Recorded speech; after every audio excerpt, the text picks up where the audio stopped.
প্রত্যেক বৃহস্পতিবারে এইভাবে কাজ করলে সংসারের লক্ষ্মীশ্রী বজায় থাকে। Hello everyone, good morning. কেমন আছো তোমরা সবাই? আশা করি সবাই ভালো আছো। শিউলি লাইফস্টাইল ব্লগে আর একটা নতুন ভিডিওতে তোমাদের সবাইকে জানাই অনেক স্বাগত।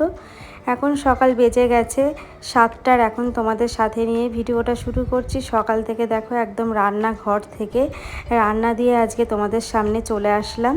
তো এদিকে দেখতেই পারলে ইন্ডাকশানে না ডাল বসিয়ে দিয়েছে। ডালটা প্রায় হয়ে গেছে, মুসুরি ডাল সিদ্ধ বসিয়েছিলাম। আর এইদিকে সমস্ত রকম সবজি বসিয়ে দিয়েছি। এটা প্রায় হয়েই এসছে, এখন নামিয়ে দেব। আর এখন করব রুটি। তো বন্ধুরা, সকাল থেকে না এত পরিমাণে ব্যস্ত ছিলাম, আর সকালবেলা না এত পরিমাণে গরম দিচ্ছে আমাদের এখানে, তাই জন্য কিন্তু সকাল থেকে আর পেরে উঠছিলাম না। তাই ভিডিওটা শ্যুট করা হয়নি অন ক্যামেরায়, আর তোমাদের সামনে আনতে পারিনি। পুরো অফ ক্যামেরায় কিন্তু বেশিরভাগ কাজগুলো করে নিয়েছি। তো দেখো এদিকে তরকারিটা বসিয়ে দিয়ে না এদিকে রুটি করছি। হাজবেন্ড বলেছে রুটি তরকারি খাবে, আর ভাতটা নিয়ে যাবে টিফিনে। তো সকালবেলা উঠেই না সংসারের কাজগুলো শুরু করে দিয়েছি। আসলে যে গরম পড়েছে, তাই চেষ্টা করছি যে তাড়াতাড়ি করে সংসারের কাজগুলো করে নেওয়া। আর সকালবেলায় না রুটিটা তাও বা একটু খাওয়া যাচ্ছে গরমে, কিন্তু রাতের বেলায় না রুটি খাওয়া তো খুবই কষ্ট হয়ে যাচ্ছে। আর তার থেকে বড় কথা না, রুটি খাওয়ার পরে এত পরিমাণে জল পিপাসা পায়, কি বলবো আর, গলাটাই শুকিয়ে আসে। তাই জন্য কিন্তু গরমে না এখন বেশি একটা রুটি করছি না। যেহেতু সকালবেলা টিফিনে তো কিছু একটা খেতে হয়, না হলে তো একদম হয় না। আর যেহেতু বাইরে কাজে যাবে, হালকা খেলেও তো হবে না, একটু তো ভারী খেয়ে গেলে না অনেকটাক্ষণ পেটটা ভরা থাকে। তো দেখো এদিকে না আমি পুরো রুটি করতে করতে পুরো স্নান হয়ে গেছে, আমাকে দেখে বুঝতেই পারছো। আর আজকে যেহেতু বৃহস্পতিবার, আমাদের হচ্ছে গৃহিণীদের একদম বলতে পারো বিশেষ একটা দিন। তো এদিকে সকালবেলায় না সমস্ত বাসন ঠাকুরের বার করে, ঠাকুরের গোপালের সেবা দিয়ে তারপরে কিন্তু রান্নাঘরে এসেছি। আর আমার মাথায় একটাই চাপ আছে যে আজকে এমনিতেই গরম, ছাদে যা রোদ আসবে, রোদ্দুর উঠে গেছে, এতগুলো ঠাকুরের বাসনগুলো কি করে মাজবো। আর উপরে ছাদে যা গরম, ঘরেই থাকতে পারছি না, ছাদে তো আরও। তো এইদিকে দেখো এই যে রসুন আর পেঁয়াজ ফোড়ন দিয়ে মুসুরির ডাল করলাম আবারও, কারণ একদিন খেয়ে খুব ভালো লেগে গেছে সবার। আর আজকেও দেখো মাছ ভাজা করছি, তার কারণ হচ্ছে কেউ তরকারি আর খেতেই চাইছে না। তো তারপরে এদিকে হাজব্যান্ডকে রুটি খেতে দিয়ে দেবো। এইদিকে ভাই বেরিয়ে যাবে, তার জন্য দেখো এক বাটির মধ্যে না সব কিছু নেয়, কিছুতেই আলাদা বাটিতে নেয় না। ডাল, মাছ ভাজা আর সবজি দিয়ে দিলাম। আর দেওয়ার পরে না এবার হাজব্যান্ড বেরিয়ে যাবে, তার জন্য দেখো আমার রুটি প্রায় কমপ্লিট। এখন এই যে ও হচ্ছে কি বলো তো, বাইরে ফ্রেশ হচ্ছে, তাই ভাবলাম ততক্ষণ আমি কাজগুলো গুছিয়ে নিই। আর জানোই তো রান্না করার সময় রান্নাঘরের অবস্থা যা হয় না, সেইগুলো পরিষ্কার করতে কিন্তু আরও ভীষণ খাটনি হয়ে যায়। আর আজকে যেহেতু বৃহস্পতিবার, একটা স্পেশাল দিন, আর তোমরা জানো এই দিনটা কিন্তু আমরা প্রত্যেক গৃহিণীরা সবসময় চেষ্টা করি সংসারের কাজগুলো নিখুঁতভাবে করার, কারণ যাতে সংসারের একটু সুখ সমৃদ্ধি বজায় থাকে বা সংসারের লক্ষ্মীশ্রী বজায় থাকে, তার জন্য কিন্তু আমরা সব কিছুই করি। কষ্ট হলেও কিন্তু পরিশ্রম দিয়ে সংসারের কাজগুলো করি। তো যাই হোক, এখানে আমার শাশুড়ি মা এসে আমার সঙ্গে কথা বলছে, আর আমি এত ব্যস্ত দেখো কথা বলার সময় পাচ্ছি না, তবুও কাজ করছি আর কথা বলছি, কিছু করার নেই, আমাকে তো কাজগুলো করতেই হবে। দেখো এদিকে কিন্তু আমার প্রায় আধ ঘন্টা লেগে গেল রান্নাঘর ক্লিন করতে। আসলে আমরা সবসময় কিন্তু বাইরেরটাই দেখি সৌন্দর্য, কিন্তু তার পেছনে কিন্তু অনেক পরিশ্রম থাকে। আর সেই পরিশ্রমটাই কিন্তু আমরা করতে পারি বলে আমরা হাউস ওয়াইফরা কিন্তু সংসারটাকে আমরা সাজিয়ে গুছিয়েও তুলতে পারি। তো এদিকে আমার বাসন মাজা পুরো কমপ্লিট। এখন কিন্তু হাজব্যান্ড বেরিয়ে যাবে, ওকে রুটি খেতে দেব, আর ওর টিফিনটা দিলে তারপরে কিন্তু আমার এদিকের কাজগুলো প্রায় হয়ে যাবে। আর যা গরম পড়েছে বন্ধুরা, তাই জন্য বেশি কিছু আর রান্না করছি না, এই রান্নাই তাই সবাই খেতে চাইছে না। আর মাছের ঝোল তো আমি কদিন ধরেই করছি না, ডাল তার সঙ্গে কিন্তু মাছ ভাজা, এটাই চলছে আমাদের। আর সকালবেলা দেখতেই পেলে রুটি তরকারি এটাই করলাম। আর এই দিকে দেখো একটু আলু ভাজা করেছি, কারণ ডালের সঙ্গে তো একটু আলু ভাজা না হলে হয় না। আর একটা পাঁচমিশালি সবজি, ডাল, আর তার সঙ্গে কিন্তু মাছ ভাজা করেছি। আর এইদিকে কিন্তু আমার খাবার গোছানো হয়ে গেছে আর হাজব্যান্ডের। এখন দেখো খেতে দেবো, রুটির সঙ্গে একটু আলু ভাজা দিয়ে দিলাম, তো খেয়ে নেবে। আর আমি না আর আমি যাব গিয়ে বিছনাটা তুলবো, তার কারণ হচ্ছে মানে হাজবেন্ড না বাড়িতে এসে ও শুয়েই ছিল মাম্মামকে স্কুল থেকে দিয়ে এসে। আর তোমাদের তো বলাই হয়নি মাম্মামের তো স্কুল আছে, যাই হোক সকালবেলা তো ওকে স্কুলে পুরো রেডি করতে হয়েছে। আর এইদিকে এত ব্যস্ত ছিলাম যার জন্য বিছনাগুলো গোছাতেই আসতে পারিনি। আর যেহেতু তো বেশি সকাল হয়নি, 8টা বাজার আগে আমার রান্না কমপ্লিট। আর তারপরে দেখো চলে আসলাম এই ঘরে, বিছনাটা গুছিয়ে নিচ্ছি। আর হাজবেন্ড কিন্তু ওকে রুটি খেতে দিয়েছে, টিফিন গোছানো কমপ্লিট, ও এটা নিয়ে চলে যাবে। আর দেখো উপরের ঘরটাও গুছিয়ে নিয়ে যাব নিচের ঘরে বিছনাটা আছে, তার কারণ ভাইও ঘুমাচ্ছিল। আসলে এক হাতে সব দিকে কিন্তু এইরকম কাজগুলোই গুছিয়ে নিতে হয়। মানে কি বলো তো, নিজেদের কাজগুলো নিজেরা না করলে কিন্তু কিছুই হয় না, আর সমস্ত কাজ কিন্তু পড়েই থাকে। আর সব দিকে কিন্তু আমাদেরই খেয়াল রাখতে হয়, ভালো মন্দ সব দিকেই দেখতে হয়। আর আজকে তার মধ্যে আজকে বৃহস্পতিবার, মাথার মধ্যে অনেক চাপ আছে। আর হাজবেন্ড নাই 2 সপ্তাহ ধরে ভুলে যাচ্ছে মাম্মামকে স্কুলে দিয়ে আসার সময়, আর ফুল আনতে ভুলে যাচ্ছে, মনে থাকছে না। তো আমাকে বললো তুমি যখন স্কুল থেকে মাম্মামকে নিয়ে আসবে আসার সময় ফুল নিয়ে আসবে।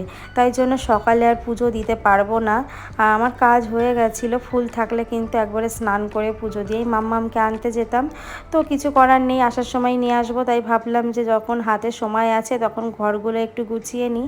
আর এই দেখো জামা কাপড়গুলো অনেক হয়েছিল, কালকে কাচাকাচি করেছিলাম। আর বেডশিটগুলো তো কেচেই দিয়েছিলাম, তোমরা তো দেখতেই পেয়েছো আগের ভিডিওতে। তো সেইগুলো এখন বসে বসে এই যে গুছিয়ে নিচ্ছি। আসলে মানে যখনের কাজ তখন না করলে না সেই কাজটা দেখবে পড়েই থাকে, আর সেই কাজটা করার কিন্তু আর এনার্জি থাকে না। ওই জন্য চেষ্টা করি যখনের কাজ তখনই করে নেওয়ার। আর একার সংসার তো মানে যখনই সময় পাই বা ফাঁক পাই সেই সময় কিন্তু কাজগুলো গুছিয়ে নিয়ে তারপরে বসি। আর সারাদিনে কিন্তু এইভাবেই চলতে থাকে, মানে একা হাতে ঘরে বাইরে সব দিকেই সামলাতে হয়।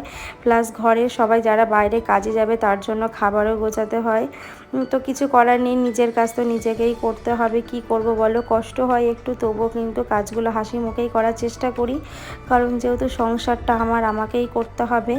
আর সংসারে ভালো মন্দ কিন্তু আমাকেই বুঝে নিতে হবে চারিদিকে। তো এই যে এখন জামা কাপড় গুছিয়ে নিয়ে না তারপরে নিচের ঘরে যাব, নিচের ঘরে বিছনাটা গুছিয়ে নিয়ে ঘরটা মুছে তারপরে মাম্মামকে আনতে যাব।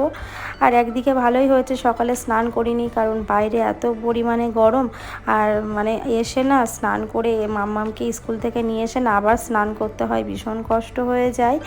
আর এইদিকে সকালবেলা কিন্তু এখন গরমে আমি 3বার থেকে 4বার জানো না স্নান হয়ে যাচ্ছে, আমার কিছু করার নেই, গরমে থাকতে পারছি না।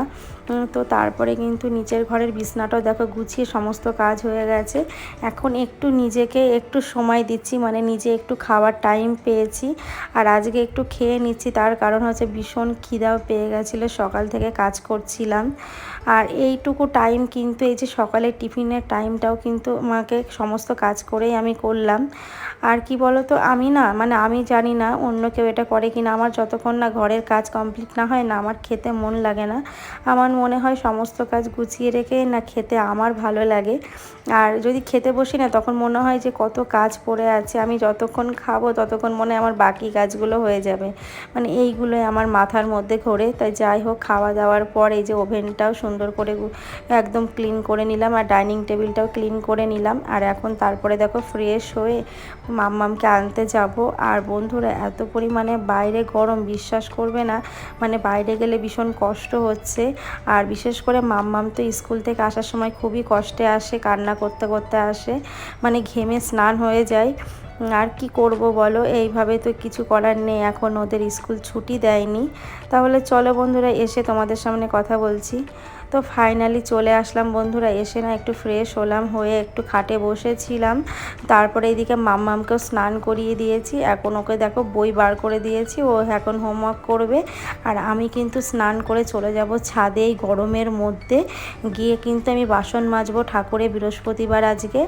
আর এইদিকে দেখো মাম্মাম এই যে হোমওয়ার্ক বার করেছে, ওকে হোমওয়ার্ক করতে দিয়ে আমি স্নানটা করে নেব। তো বন্ধুরা স্নান করে না পাক্কা 1-8 ঘন্টা পর আবার তোমাদের সামনে আসলাম, কারণ ওই উপরে ছাদে এখানে একটু ছাওয়া ছিল, সেখানে বসে দেখো সমস্ত বাসন মেজে নিয়েছে, কত চকচক করছে। আর প্রত্যেক বৃহস্পতিবার বলে না, আমি যেই দিনই সময় পাই এইভাবেই কিন্তু পরিষ্কার করে নিই। আর দেখো এক এক করে বাসনগুলো গুছিয়ে নিচ্ছি। আর আজকে কিন্তু একটু এক্সট্রা বেশি কাজ পড়ে যায়, তার কারণ বৃহস্পতিবারে আমার বলে না প্রত্যেক হাউস ওয়াইফদেরই কিন্তু এক্সট্রা কাজ হয়ে যায়, বিশেষ করে ঠাকুরের পুজো দিতে। তো আমরা আমরা সবসময় চেষ্টা করি যে বিশেষ করে বৃহস্পতিবারে মা লক্ষ্মী যাতে আমাদের সংসারের সুখ সমৃদ্ধি বজায় রাখে, তার জন্য কিন্তু আমরা হাউসওয়াইফরা কিন্তু একদম পুরো নিখুঁতভাবে কাজ করার চেষ্টা করি। আর দেখো এদিকে কিন্তু এই যে মা লক্ষ্মীকে কিন্তু পদ্ম ফুল দিয়ে দিলাম আর সমস্ত ঠাকুরকেও সাজিয়ে দিলাম। এখন কিন্তু এই যে আরতি করে দিচ্ছি আর আমার কিন্তু পুজোটা এখন শেষের দিকে। আর আমি একটাই কথা বলবো যে সবার সংসার না, আমার সংসার, সবার সংসারেই যেন মা লক্ষ্মী বিরাজ করে এবং সুখ সমৃদ্ধির জন্য কিন্তু আমরা প্রত্যেক হাউসওয়াইফরা কিন্তু এইভাবেই পুজো করি। যাই হোক, আমি প্রত্যেক বৃহস্পতিবারে কিভাবে পুজো করি সেটা তো তোমরা দেখতেই পারলে। না, তারপরে চলে আসলাম, দেখো অনেক জামা কাপড় কেচে দিয়েছিলাম, তো সেইগুলো না আমি বাথরুমে এরকম করে কিন্তু রেখে আসি, অনেকটা জল ঝরে যায় তারপরে কিন্তু মেলে দিই। তা না হলে কি না অনেকটা জল না ব্যালকনিতে পড়ে, যেহেতু মাম্মাম থাকে আর সবাই কিন্তু পড়ে যাওয়ার চান্স থাকে। আর দেখো কি সুন্দর জলগুলো ঝরে গেছে, এখন আমি দেখো মেলে দিচ্ছি। আর যেহেতু আজকে বললাম তোমাদের ডাল রান্না করেছিলাম, তো যেহেতু মাছটা কম ছিল তার জন্য কিন্তু ওদেরকে মাছ দিয়েছি আর আমি একটা ডিমের অমলেট করে নিয়েছি। এটা কিন্তু ডালের সঙ্গে খাবো। আর সত্যি কথা বলতে আমার তো ডিমের অমলেট খুবই ভালো লাগে। আর এখন দেখো খাবারটাও বেড়ে নিয়েছি, মাম্মামকেও খেতে দিয়ে দিয়েছি। তাহলে চলো বন্ধুরা, ভিডিওটা এখানেই শেষ করছি, আবার দেখা হচ্ছে নেক্সট কোনো ব্লগে। সবাই ভালো থেকো, সুস্থ থেকো। আর ভিডিওটি ভালো লাগলে অবশ্যই একটা লাইক কমেন্ট করো। টাটা, বা।